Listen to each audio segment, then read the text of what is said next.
Hello, friends. This is Back to Basics. My name is Girish, your host for today.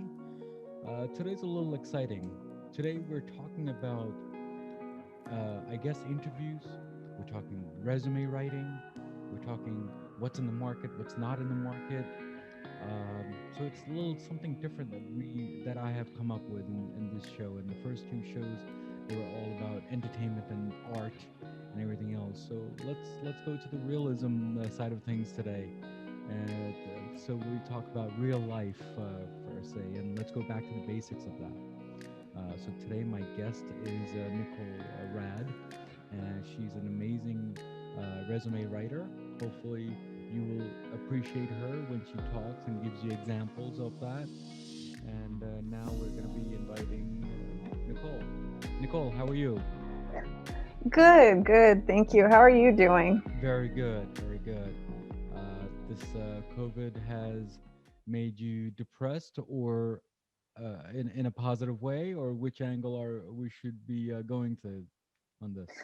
No, honestly, COVID for me, and knock on wood, I'm a lucky individual. I didn't have anyone yet affected by COVID. I know a lot of people who have had people that were sick or have passed away, and my heart goes out to those families. So I Yes. feel a little trepidatious to say that COVID became my opportunity to grow and to go in the direction I wanted to go because, I got laid off at the end of March from my job because of COVID.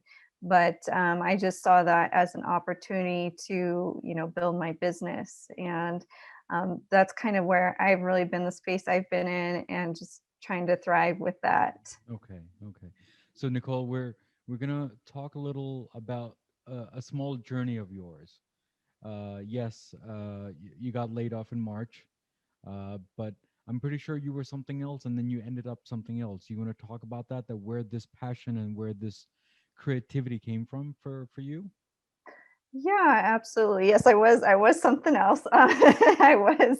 I worked for a staffing company for 4 years. It was a small staffing company, so I got to see different aspects of what goes on in the entirety of the HR process. Hmm. Primarily, what I did was recruiting, and that's kind of where I got into doing the resume writing, doing the career coaching, because that's what we would do with our clients on a day-to-day basis.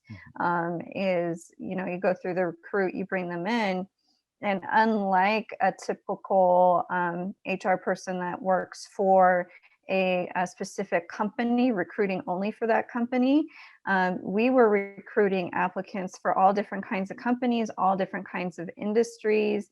So I've seen the gamut of individuals and resumes and things like that. So that's kind of how I got into what I'm doing right now with the recruiting, and I'm not recruiting, but I'm helping people Sure. With get that through to the process. recruiters with their resume, with the career coaching. So with that, you go through the process and you go through step by step of what he or she or the department is looking for. So so that's your role of that particular staffing agency, correct? Right, exactly. In with the staffing company, like in basically like you just said, we have various companies come to us and say, "Hey, I'm looking for this individual." It could be, we work more in the office realm. There's so many different industries, but Yes. mainly in administration. From secretarial all the way up to like VP. But we worked in accounting. Filling those different office roles, marketing, anything like that, anything in an office. Sure.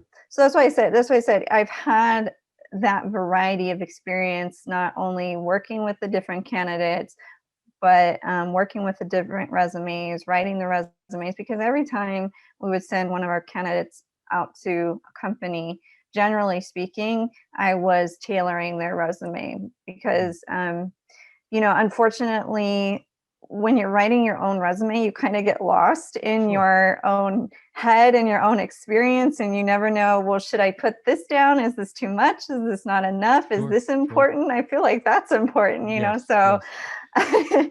so it becomes very overwhelming. And I will say, I will admit, I don't like writing my own resume Sure. because I'm too close to it, Sure. so Sure. So um so let's Nicole, let's go back to basics on this part, if you don't sure. mind. So let's say hypothetically there's a person who have been working for 20 plus years in one company or and several departments and several positions, Mhm. okay, or many companies and different positions, okay. uh, if they get laid off, let's say today, in these times, for example, I mean, this is a good time to, that's a good example for it.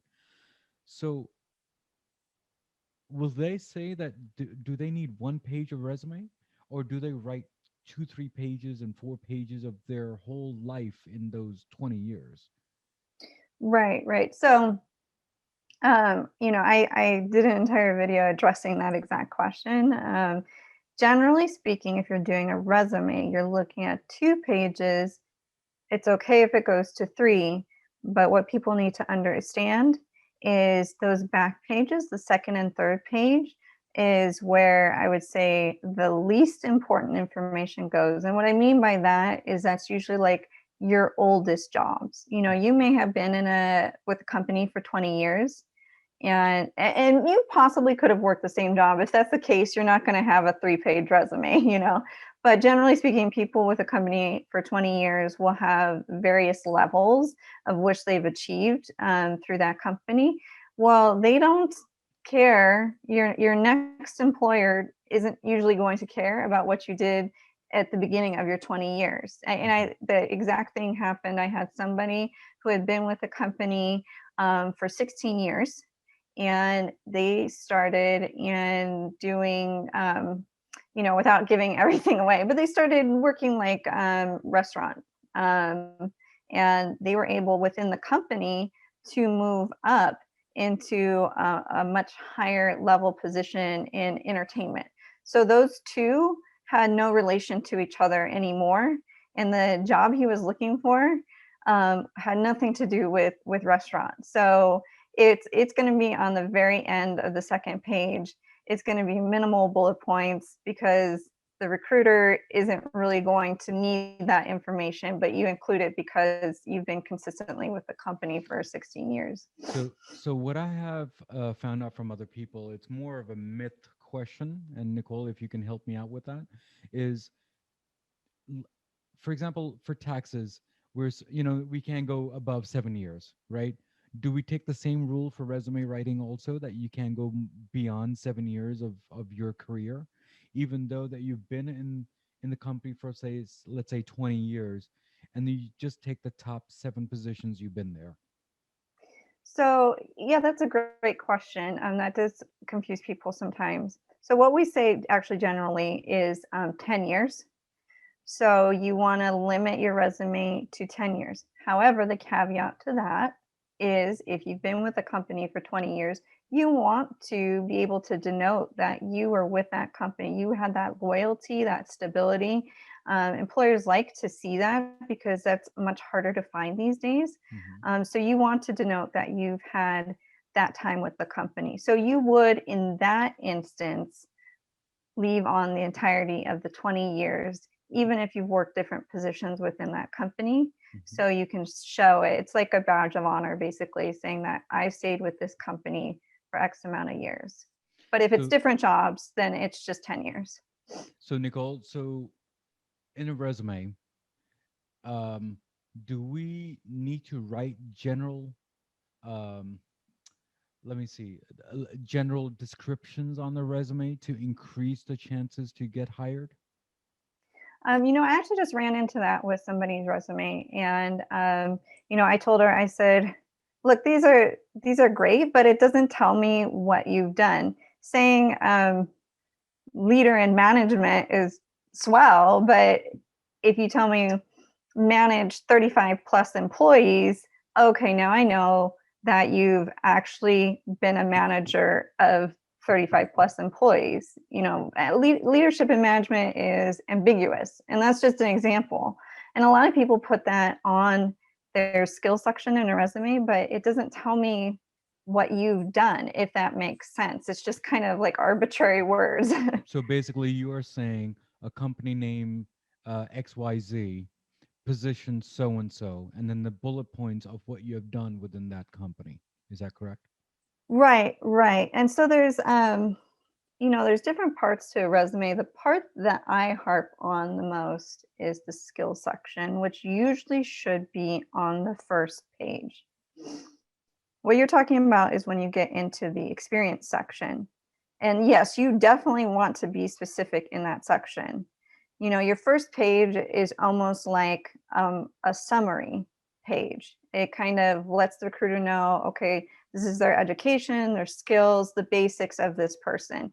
And then your second or third page are going to be the detailed portion of it. Mhm. So in your experience, what you were saying, company name, job position, and then the bullet points, yes, you want to be specific there. If you leave it too ambiguous, then it doesn't seem like you maybe actually did those things. Mhm. So use this with the time to give your specifics, definitely. So, Nicole, so there's a lot of people who got laid off this year, and they don't have much of education.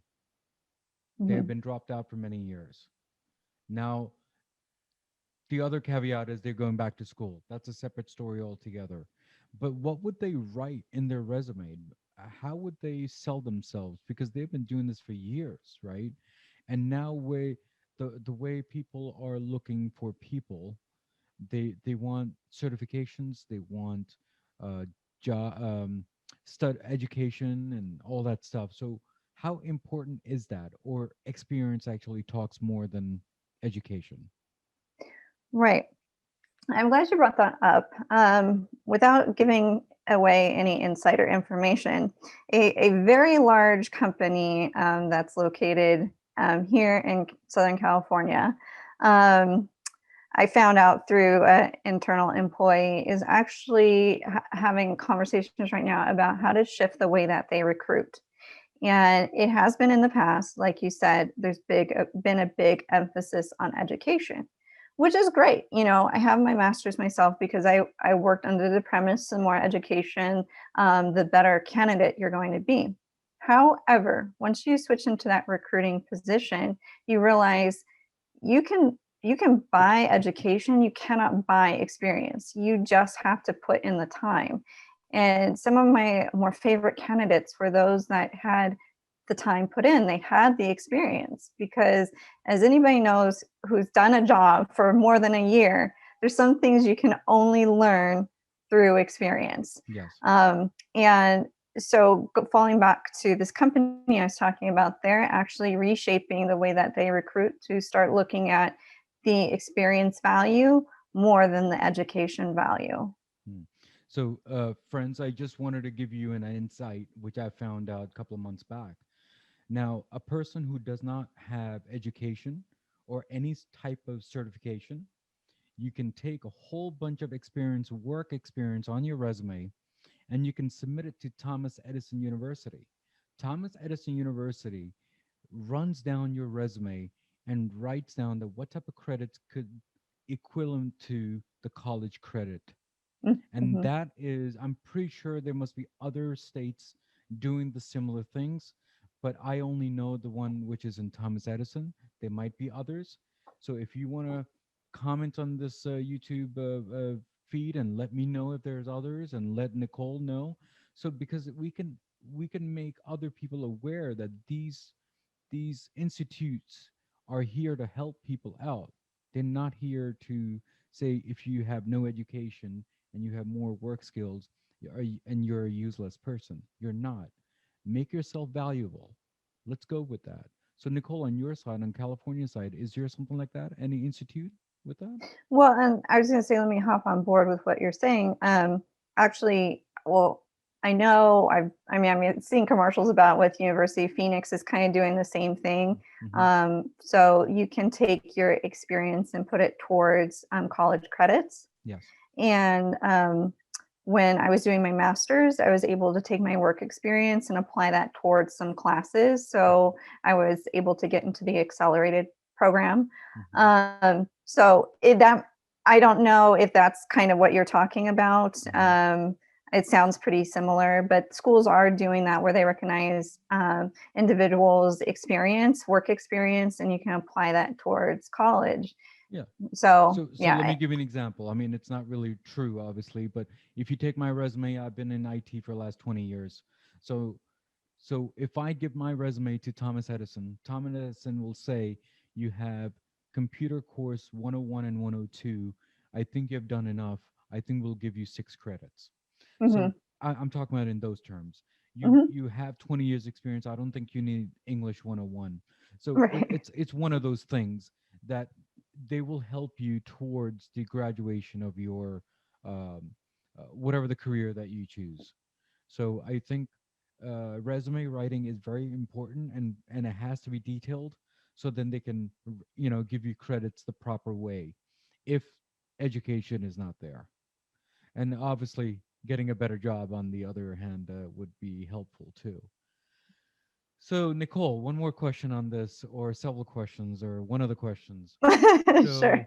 So on the resume, is it a myth that we like to put um, pictures in there? Because I don't know if it is a myth, because it looks like it's a new norm now because we're in the digital world.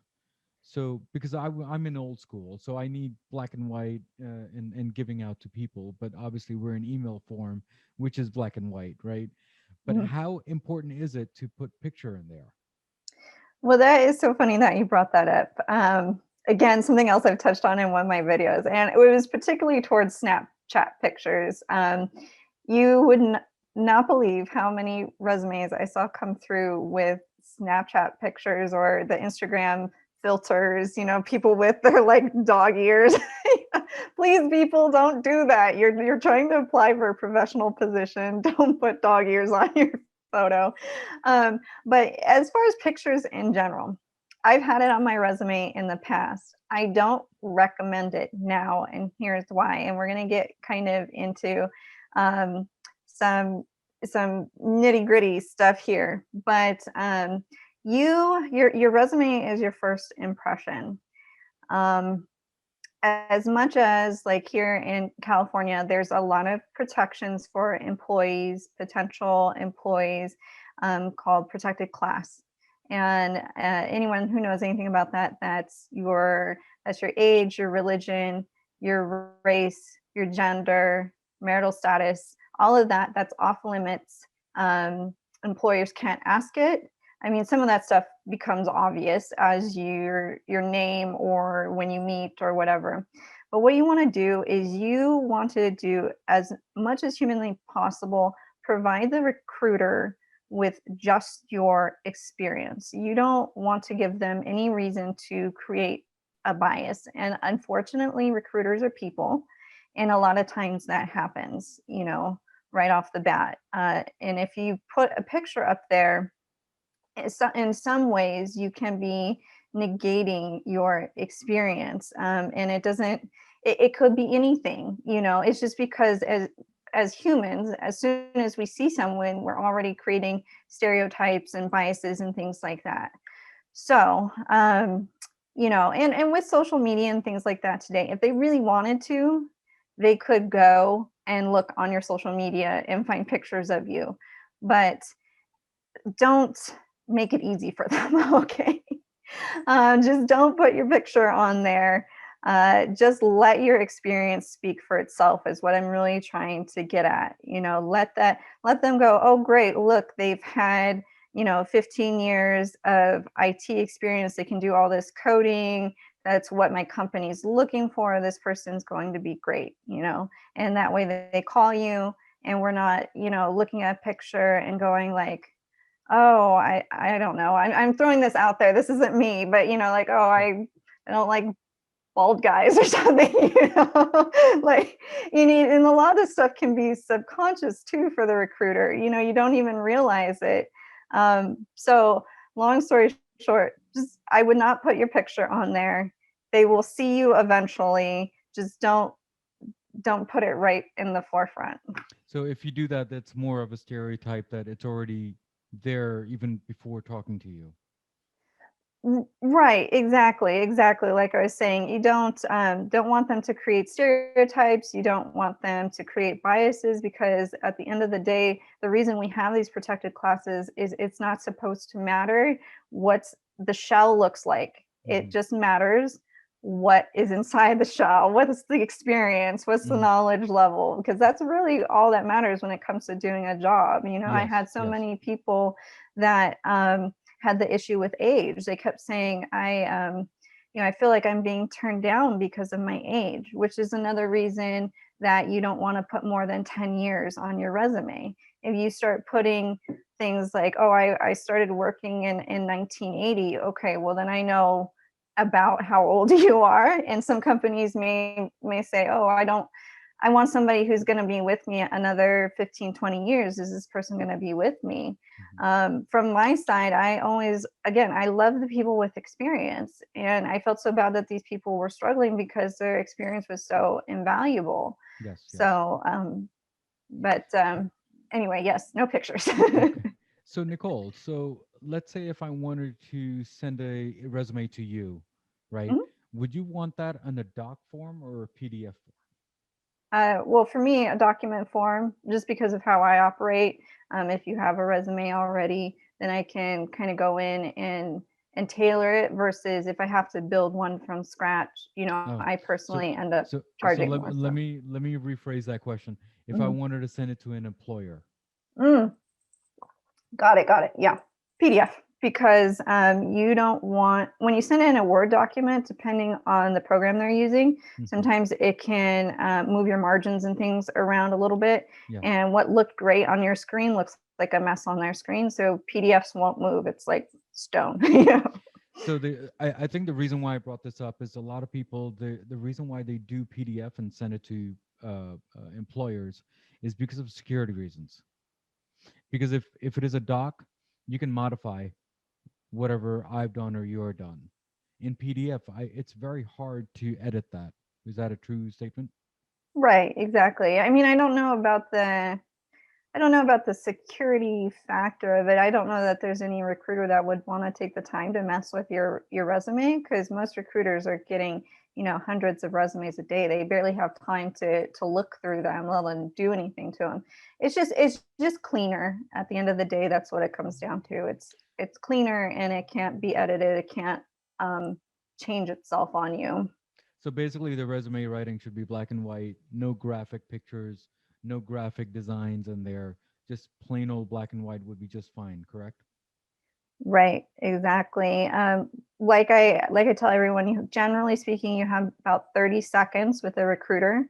You need to make your resume clean, concise, and organized. Hmm. Now, when you apply for job and go to employers, how important is it to have a LinkedIn profile? Not a lot of people nowadays have LinkedIn. Well, I shouldn't say that. It should be the older than us people. They don't have LinkedIn because they're not really social savvy, right? But how important is it? I don't think that's any kind of like a make or break. Maybe if you're going to be applying for social media management, you might Hmm. want to have the social media set up. Hmm. Um, but when I was doing it, it never was a make or break type of scenario. And LinkedIn, is one of those things where a lot of people still look at it as just you have a profile when you're looking to get a job. Yes. So it's still a lot of I say lay people because I know you and myself are on LinkedIn a lot, but most people who don't have any business to conduct through social media just don't really have a LinkedIn profile or don't update it. So I wouldn't really worry about it once you're in the interview of having it. It's not going to be a make or break thing. Yes, yes. So if people they don't know, but I'm pretty sure they do, but if they don't, LinkedIn is like another Facebook for business. And it seems like everyone in business industry is in there. Um, almost everyone is there. It's like a electronic social media for resume. What you have done step by step. I have done a project. Someone puts it on there. It's more intimate on that part, on the social media part. And I feel that LinkedIn, I've learned a lot. I've met a lot of people. Nicole is one of them that I've actually met on LinkedIn, and then I collaborate with her a couple of times. And now here we are. We're talking, and it's amazing, Nicole, that you're on this show with through LinkedIn. So Right. LinkedIn does help a small network going on, and whatever you need. Um, so Nicole, any other insight that you can give us for resume I writing? would say specifically about the resume, you probably, if you've been listening, have already heard me mention the skills section. That is extremely important because that is what pops out to a recruiter. It needs to be on the front page, closest to the top, and that's where you really want to put. You want to put your you want to be specific without being too wordy, because like I tell everyone, recruiters don't want to spend a lot of time reading. If you've got paragraphs on your resume, just know that nobody's really reading them, so you're getting passed up. You want to get rid of the paragraphs. You want to bullet point things.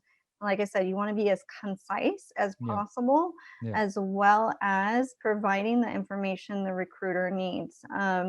And so, like I said, just putting things like management doesn't really tell me exactly what you've done. Management is a really big field, so yes, saying, yes, oh, manage 35 employees.